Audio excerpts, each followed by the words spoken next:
What's up, everyone? Look, I'm gonna be honest with you. I hear everyone saying that artificial intelligence is a bubble, that it's all hype, and that at any moment everything is going to explode and we're all gonna go bust. But you know what? Something here doesn't add up. I have this gut feeling that this isn't one of those financial bubbles they tell you about on the news. It's not that the invention doesn't work, it's something else, something that doesn't have a clear name yet. But if we analyze it closely, we'll find the answer. The problem isn't the money, the problem is us. Now, to understand this, we have to look at what happened during the famous .com crash. Back then, people went crazy investing in any website they could find. Remember the company that wanted to sell dog food online? Well, it was a total failure. But it didn't fail because the idea was bad, it failed because at that time, the internet was a turtle. There was no logistics to deliver things fast, and people were terrified of buying online.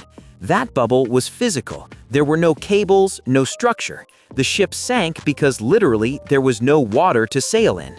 But pay attention, the road is different today.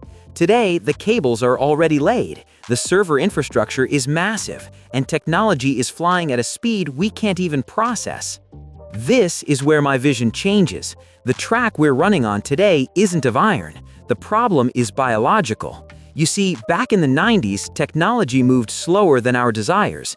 Today, it's the opposite. Technology is moving so fast that our brains can't keep up with what's happening. We have the infrastructure, we have the computing power, and we have the tools right there on our phones, but the average human is still trying to figure out what it's even for.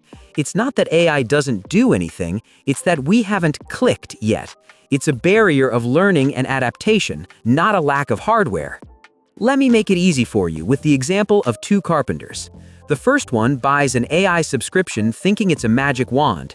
He believes the computer is going to come in and cut the wood, move the furniture, and do the inventory just by thinking about it. Since AI doesn't do magic because magic doesn't exist, the guy gets frustrated, calls it a scam, and stops paying. He is the one creating the disillusionment bubble. The second doesn't expect miracles. He pays his $20 and starts talking to the AI.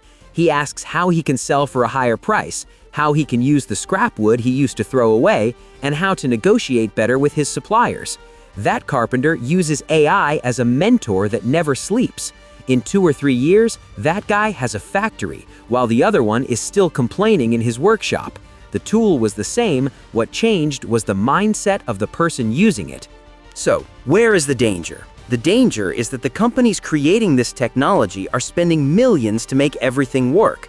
They are betting that we are going to learn fast. But if people keep waiting for magic and don't start actually learning, these companies are going to run out of money before the world wakes up. If this explodes, it won't be because AI is a lie.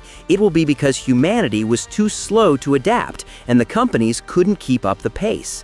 It's a race of endurance. The ones who survive will be the ones who understand that this isn't about making our lives easy without effort. It's about making us 10 times better at what we already do. Now, to close, I want you to think about something almost nobody mentions when they talk about bubbles. If the infrastructure were that fragile, why would companies like Google give away processing power for free? There is something called Google Colab, where anyone can log in and use graphic cards worth $10,000, or who knows how much, totally for free for their projects. If the technology were just smoke, they wouldn't give you the keys to the factory. What's happening is that the infrastructure is so overwhelmingly powerful that what we have is a surplus of machines and a shortage of people capable of using them. It's exactly the same thing that happens with technology today.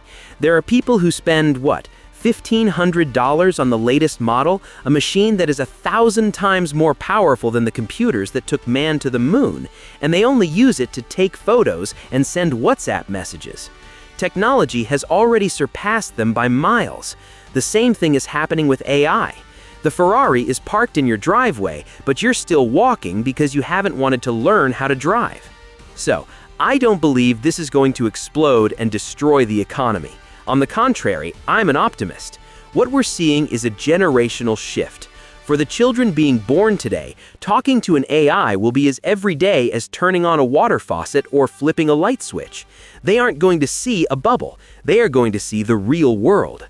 The problem then isn't financing, it's time. The bubble everyone is talking about is nothing more than a natural selection filter. The ones out there today saying this is a lie are the same ones who will be left behind crying while the world moves forward. Because there are no middle grounds here. Either you get with the program and become a pioneer, or unfortunately, you're going to disappear. The world isn't going to slow down to wait for you.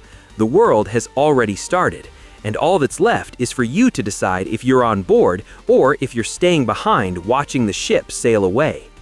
I am Cyber, and this is Del Home Studios. See you in the next video.